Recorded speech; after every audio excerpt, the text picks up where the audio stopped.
معاذ كري جبل خوالي الرازي بجارته كبيغمري خو عليه الصلاة والسلام فرمي لحديث صحيح الباني كشيخي ابن ماجه كشيخي الباني بصحيح دانا أفرمي والذي نفسي بيده بيغمري خو عليه الصلاة والسلام أفرمي بويك جاني مني بدستك خوي بردقار إن السقط لبارتشو ليجر أمه بسرره إلى الجنة إذا احتسبته ئەگەر ئەم دایکە لەبەر خاتری خوای پەروەردگار شین و زارە واوەی لای بۆ نەکرد و خۆی ڕاگرت و سەبری گرت لەبەر خاتریەوەکەوە لەباری چوو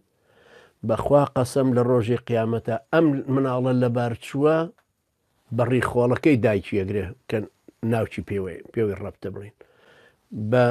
ناوچی ئەیگرێ دایکی ئەبا بۆ بەهەشت ئەوش مژدەیەکەکەوە ئینسانی مسلمان یعنی ئەگەر مناڵەکە لەبار چوو دایکەکە بزانێکە و ئەجرە گەورەشی دەستکەوت یعنی چۆن ئەگەر دایکێک بەسەر مناڵەوە بڕوا و شەهید دەبێ